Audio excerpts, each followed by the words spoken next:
स्वागत है आपको एक बार फिर से मेरे YouTube चैनल पर। तो आज क्लास 12 के भौतिक विज्ञान अभ्यास 5 अभ्यास का नाम है चुंबक तत्व एवं द्रव्य का जो है अभ्यास हल चल रहा है। तो पिछले भाग में 1 से लेकर के 5 तक के सभी प्रश्नों को हल करके बताया गया था। तो प्रश्न नंबर 5 में और प्रश्न नंबर 6 दोनों प्रश्न को ध्यान से देखिएगा कि प्रश्न नंबर 6 में क्या कहा गया है, प्रश्न 5 का प्रयोग करना है। तो इसलिए प्रश्न 5 को एक बार और अच्छे से समझेंगे, उसके बाद 6 से लेकर के आगे के सभी प्रश्नों को हल करके आज बताया जाएगा। और वीडियो को आप सभी विद्यार्थी पूरा देखिएगा और वीडियो को शेयर भी करते रहिएगा।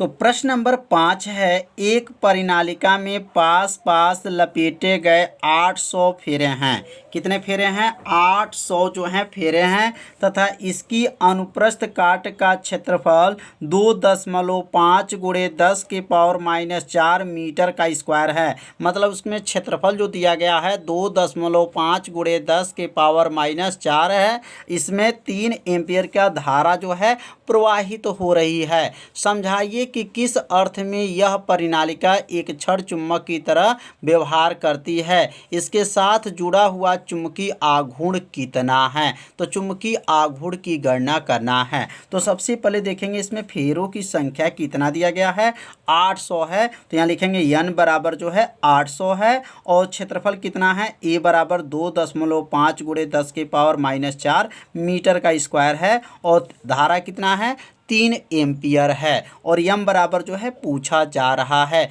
मतलब चुंबकीय आघूर्ण का मान कितना होगा। तो यम का सूत्र क्या होता है, तो थ्योरी जब चल रहा था तो सूत्र बताया गया था, यम बराबर होता है एन होता है, आई होता है, ए होता है। तो एन आई ए आपको याद रखिएगा चुंबकीय आघूर्ण का जो है सूत्र है। तो यम बराबर क्या हो जाएगा, एन का मान 800 हो गया, आई का मान 3 हो गया और ए का मान जो है 2.5 गुणे 10 के पावर -4 हो गया। अब ये तीनों का जब गुणा करेंगे तो यह हो जाएगा 6000। क्या आ जाएगा, 6000 गुणे 10 के पावर -4 हो जाएगा। अब ये -4 घात को जब हटाएंगे तो यहाँ से एक 4 स्थान पे दशमलव लगा देंगे तो क्या बन जाएगा 0.6000। और इसका यम का मात्रक क्या होता है, तो यम का मात्रक यहाँ से लिख सकते हैं, आई का मात्रक क्या होता है, एम्पियर होता है और ए का नाम क्या है, क्षेत्रफल। क्षेत्रफल का मात्रक क्या होता है, मीटर स्क्वायर होता है। तो क्या बन जाएगा, एम्पियर मीटर का स्क्वायर हो जाएगा। तो समझ में आ गया होगा इसको कैसे लगाया गया। तो यह कल की वीडियो में भी प्रश्न नंबर 5 को बताया गया था। तो आज जो है इसलिए बताया जा रहा है क्योंकि 6 प्रश्न में प्रश्न नंबर 5 का प्रयोग है, इसलिए प्रश्न नंबर 5 को बताया जा रहा है। और ये इसमें लिखा गया कि यह क्षण चुंबक किस तरह व्यवहार करेगी, तो ये नीचे लिख लेंगे, यह दंड चुंबक की तरह व्यवहार करती है। अब इसमें यम का मान जितना आया है, याद रखिएगा यम का मान कितना आया, 0.6000 आया है। यह मान का प्रयोग जो है प्रश्न नंबर 6 में किया जाएगा। तो अब हम लोग सीखेंगे प्रश्न नंबर जो है 6 क्या है। तो 6 के बारे में अब तो प्रश्न नंबर 6 है, यदि प्रश्न 5 में, अब देखिए लिखा गया ना, यदि प्रश्न 5 में बताई गई, तो 5 में हम लोग जो प्रश्न पढ़े थे अब उसका प्रयोग इसमें करना है। तो प्रश्न 5 में बताई गई प्रणालिका ऊर्ध्वाधर दिशा के परितः घूमने के लिए स्वतंत्र हो, इस पर क्षैतिज दिशा में एक 0.25 टेस्ला का एक समान चुंबकीय क्षेत्र लगाया जाए तो इस प्रणालिका पर लगने वाले बल आघूर्ण का परिमाण उस समय क्या होगा जब इसकी अक्ष आरोपित क्षेत्र के दिशा के साथ कितने अंश का कोण बने, 30 अंश का कोण बना रही है। तो प्रश्न नंबर 5 में जो है किसका मान निकाला गया था, तो प्रश्न नंबर 5 में जो है यम का मान निकाला गया था। तो अब यहाँ लिख लेंगे हल, और हल में लिखने के बाद से अब यहाँ मान को पहले नोट कर लेंगे। तो पहले प्रश्न नंबर 5 में जो मान निकला था उसका मान को नोट करेंगे। तो यम का मान निकला था, किसका मान निकला था, यम का। तो अब यहाँ नोट कर लेंगे, यम बराबर क्या आया था, 0.600 आया था। तो 0 को यहाँ पर आप चाहे छोड़ सकते हैं। मात्रक क्या आया था, तो एम्पियर आया था और क्या आया था, एम्पियर मीटर का स्क्वायर आया था। तो यहाँ किसका मान है, यह यम का मान। ये जो प्रश्न 5 में हल किया गया था।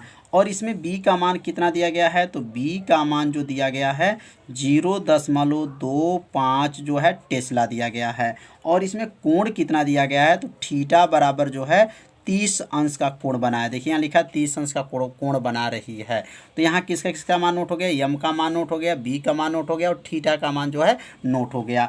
अब यहाँ टाउ बराबर जो है पूछा जा रहा है बल युग्म आघूर्ण की गणना कीजिए। तो टाउ बराबर जो है प्रश्नवाचक लिख लेंगे। तो टाउ का सूत्र क्या होता है, तो टाउ बराबर होता है यम होता है, बी होता है, साइन जो है थीटा होता है। ये किसका सूत्र है, तो टाउ का सूत्र है। टाउ बराबर क्या है, यम बी साइन थीटा होता है। अब यहाँ टाउ बराबर यम का मान कितना है, तो 0.6 है और बी का मान क्या है 0.25 है। और यहाँ लिखेंगे, यहाँ पर साइन लिख देंगे और थीटा का मान जो है 30 अंश रख लेंगे।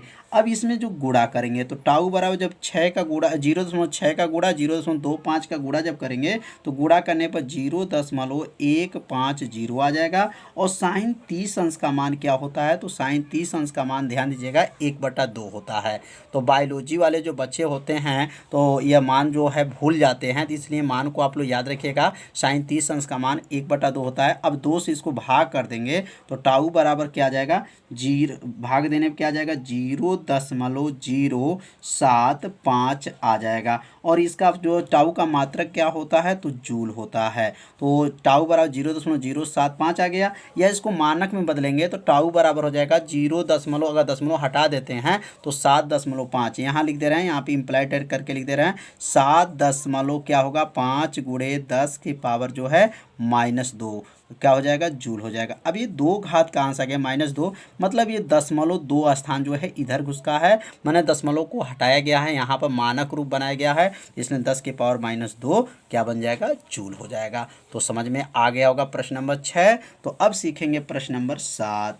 तो प्रश्न नंबर 7 क्या है, प्रश्न नंबर 7 को पढ़ा जाएगा और इसमें देखा जाए किसका किसका ये मान दिया गया है। तो यहाँ लिख लेंगे एक छड़ चुम्बक जो दिया गया है, एक छड़ चुम्बक जिसका चुंबकीय आघूर्ण का मान कितना दिया गया है 1.5 जूल टेस्ला इनवर्स है। तो चुंबकीय आघूर्ण को किससे प्रदर्शित करते हैं, तो चुंबकीय आघूर्ण को यम से प्रदर्शित करेंगे। तो यह मान जो है यम का दिया गया है और ये 0.25 टेस्ला है, ये चुंबकीय क्षेत्र का मान दिया गया है। तो पहला क्वेश्चन कह रहा है कि यह बाह्य बल आघूर्ण कितना कार्य करेगा। यह चुंबक के चुंबकीय क्षेत्र को पहला लंबवत है, दूसरा क्या है विपरीत दिशा में संरेखित करने के लिए घुमा दो। लिखा गया ना इसमें कितना आपका इसमें जो है बल आघूर्ण का मान बताना है, बल आघूर्ण कितना होगा। तो यहाँ बारी बारी से इसको हल किया जाएगा। पहले सबसे पहले इसमें जो मान दिया गया है पहले इसको नोट करेंगे। तो यहाँ पर लिखेंगे हल। तो हल में लिखने के बाद से यहाँ मान नोट करेंगे क्या दिया गया। पहला मान चुंबकीय आघूर्ण को किससे प्रदर्शित करते हैं, तो यम से, और यम का मान क्या है 1.5 जूल टेस्ला इनवर्स। यह पहला मान जो है नोट हो गया। बी का मान इसमें क्या दिया गया है, तो बी का मान जो इसमें दिया गया है 0.22 जो है टेस्ला दिया गया है। और यहाँ पे जो है चुंबकीय आघूर्ण में किया गया कार्य पूछ रहा है। तो W बराबर क्या करेंगे, प्रश्नवाचक हो जाएगा। इसमें W बराबर प्रश्नवाचक करेंगे क्योंकि इसमें W का मान पूछा जा रहा है। तो अब यहाँ अब ये वाला क्वेश्चन में हल करेंगे पहला। तो पहला जो क्या कहा है लंबवत हो, तो लंबवत के लिए थ्योरी में बताया गया था। तो यहाँ लिख लेंगे लंबवत के लिए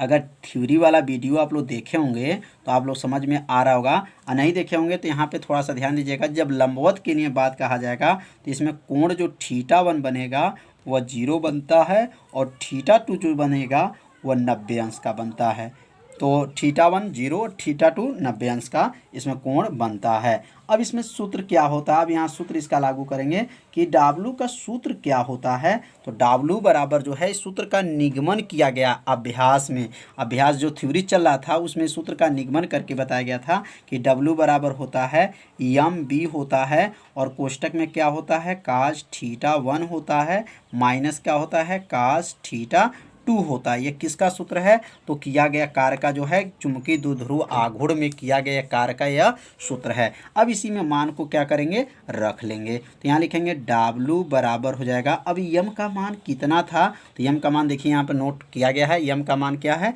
1.5 है। और यहाँ बी का मान क्या है? 0.22 है। और यहाँ कोष्टक में क्या लिखेंगे? कास θ1। θ1 कितना अंश का कोण बना है? 0 अंश का कोण बना है। और यहाँ कास जो लिखेंगे θ2 कितना है? 90 अंश का कोण बना है। तो W बराबर अब क्या होगा? अब 1.5 का गुणा 0.22 में कर लेंगे तो गुणा करने पर आएगा 0.330 आ जाएगा। कोष्टक में है काश 0 अंश का मान, तो काश 0 अंश का मान क्या होता है? तो 1 होता है। क्या होता है? 1। त्रिकोणमिति में पढ़े होंगे। और काश 90 अंश का मान क्या होता है? 0 होता है। अब ये 0 को छोड़ देंगे या 1 में से 0 को घटा देंगे तो 1 आ जाएगा। तो W बराबर आ गया, आंसर आ जाएगा 0.330 का गुणा 1 में कर लेंगे तो W बराबर क्या आ गया? 0.33। क्या लिखेंगे? 330। क्या लिख सकते हैं इसका मात्रक? जूल।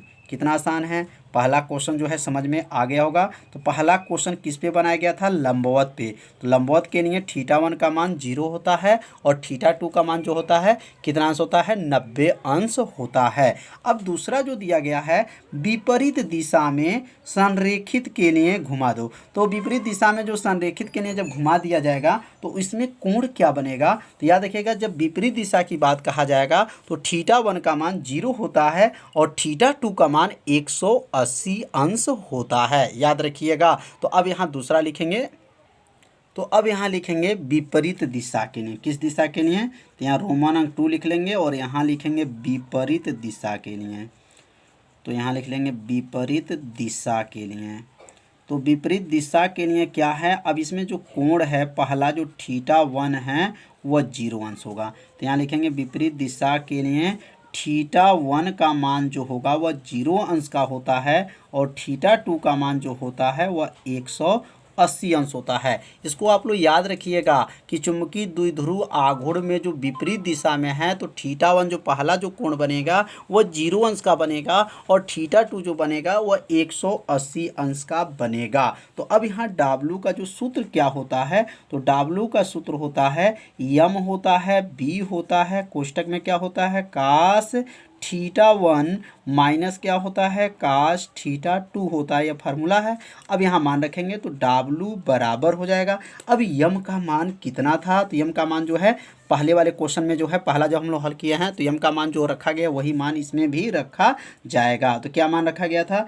1.5 रखा गया था। और बी का मान क्या था? 0.22 था। और यहाँ कोण में क्या लिखेंगे? काश θ1। θ1 जब 0 हो जाएगा, काश θ2 का मान मतलब 180 अंश हो जाएगा। कोष्टक बंद कर देंगे। अब W बराबर, अब इसका गुणा करेंगे तो गुणा करेंगे तो कितना आएगा? 0.33 आ जाएगा। 0.330 आ जाएगा। कोष्टक में काश 0 अंश का मान 1 होता है और काश 180 अंश का मान जो है आपसे विद्यार्थी क्लास 10 में पढ़े होंगे त्रिकोणमिति में, काश 180 अंश का मान जो होता है -1 होता है। क्या होता है? -1 होता है। तो W बराबर क्या हो जाएगा? 0.330 और यहाँ पे क्या हो जाएगा? 1 है और माइनस माइनस मिलकर के क्या बनेगा? +1 हो जाएगा। तो 1 1 मिलकर के क्या बनेगा? 2 हो जाएगा। तो W बराबर क्या हो जाएगा? 0.330 गुणे 1 1 मिलकर के 2, 2 से जब गुणा कर लेंगे तो क्या आ जाएगा? W बराबर 0.660 हो जाएगा।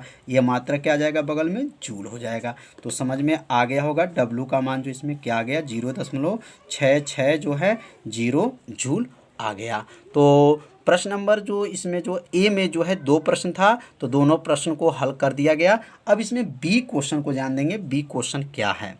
तो अब यहाँ क्वेश्चन लिख लेंगे। क्वेश्चन क्या था बी में? बी में लिखा है पहला में, पहला इसमें, पहला दूसरा इसमें भी दिया गया है। तो बी में लिखा है पहला में, यहाँ लिख लीजिएगा पहले स्थिति है। क्या है? स्थिति। स्थिति लिखने के बाद से पहला और यहाँ लिखेंगे एवं दूसरा। पहला एवं क्या लिखेंगे? यहाँ दूसरा। और लिखा गया यहाँ पर में चुंबक पर कितना बल आघूर्ण होगा? में चुंबक पर कितना बल आघूर्ण, चुंबक पर कितना जो है बल, कितना बल युग्म आघूर्ण होगा, कितना बल आघूर्ण होगा। तो यहाँ पर भी जो है 2 क्वेश्चन हैं, तो जो मान दिया गया ऊपर वही मान इसमें भी प्रयोग करना है, लेकिन कितना बल आघूर्ण होगा। स्थिति जो फर्स्ट में था, फर्स्ट क्या था, लंबवत था तो लंबवत ही प्रयोग करेंगे, दूसरा जो है विपरीत था तो विपरीत ही प्रयोग करेंगे। तो यहाँ पे जो है बल आघूर्ण का मान की गणना करना है, तो यहाँ लिखेंगे हल, और हल में पहला लिखेंगे, पहला इसको हल करेंगे। बी में जो कितना क्वेश्चन है, 2 क्वेश्चन है, तो रोमन अंक जो पहला देख रहे हैं पहला को हल करेंगे। जो ऊपर जो मान दिया गया तो टोटल सब मान वही प्रयोग किया जाएगा। तो बल आघूर्ण को इसमें प्रश्नवाचक कर लेंगे, टाउ बराबर जो है प्रश्नवाचक हो जाएगा। तो पहला जो होगा लंबवत के लिए हल करेंगे, क्योंकि स्थिति जो है लंबवत पहला था, फर्स्ट में हम लोग पढ़े थे लंबवत के लिए। तो यहाँ लंबवत के लिए जब याद रखेंगे, यहाँ पर जो है बल आघूर्ण जब निकाला जाता है तो लंबवत के लिए आप लोग थीटा के जगह पे 90 अंश प्रयोग करेंगे, कितना 90 अंश। और टाउ का सूत्र क्या होता है, तो टाउ बराबर होता है यम बी होता है, यम बी साइन जो है थीटा होता है, यम भी क्या होता है, साइन थीटा होता है। ये टाउ का सूत्र है। अब टाउ बराबर यम का मान जो फर्स्ट वाले में जो दिया गया था वही मान इसमें भी रखना है। यम का मान क्या रखना था, 1.5 है, और बी का मान क्या है, 0.22 है, और यहाँ क्या लिखेंगे, साइन जो है 90 अंश रख लेंगे। अब टाउ बराबर जो है, अब इसमें दोनों का जब गुणा करेंगे तो क्या आएगा, 0.33 आ जाएगा, और यहाँ 0 होगा, और साइन 90 अंश का मान 1 होगा। अब 1 में जब गुणा करेंगे तो टाउ बराबर क्या बन जाएगा, 0.330, और टाउ का मात्रक क्या होता है, तो जूल होता है। क्या होता है, जूल होता है। टाउ का भी मात्रक जूल होता है, और न्यूटन मीटर भी होता है, याद रखिएगा, न्यूटन मीटर भी टाउ का मात्रक होता है। तो यहाँ आ गया 0.33 जूल आ गया। अब यहाँ दूसरा जो क्वेश्चन था विपरीत दिशा के लिए, तो यहाँ लिखेंगे विपरीत दिशा के लिए, विपरीत दिशा के लिए। तो विपरीत दिशा के लिए अगर प्रयोग करते हैं, विपरीत दिशा के लिए, तो अब इसमें प्रयोग क्या करेंगे विपरीत दिशा के लिए, तो थीटा के जगह पे जो है 180 अंश रखेंगे, थीटा की जगह क्या रखेंगे, 180 अंश प्रयोग करेंगे। तो अब यहाँ सूत्र क्या बनेगा, टाउ बराबर सूत्र क्या था, टाउ बराबर जो था यम था, बी था, और क्या था, साइन थीटा था। तो टाउ का मान क्या है, टाउ का मान टाउ बराबर 1 दशमलव का लिखेंगे 5। अब बी का मान यम का मान हो गया, या बी का मान क्या होगा, 0.22 दिया गया है, साइन जो है यहाँ पर 180 अंश रख लेंगे। तो टाउ बराबर जब इसका गुणा करेंगे तो गुणा कितना होगा, 0.330 होगा, और साइन 180 अंश का मान क्या होता है, तो साइन 180 अंश का मान 0 होता है, और 0 में जब गुणा करेंगे तो यह टाउ बराबर क्या हो जाएगा, 0 हो जाएगा। तो यहाँ पे जो शून्य जो है इसमें जूल हो जाएगा, जूल भी लिख सकते हैं और न्यूटन मीटर भी लिख सकते हैं। तो समझ में आ गया होगा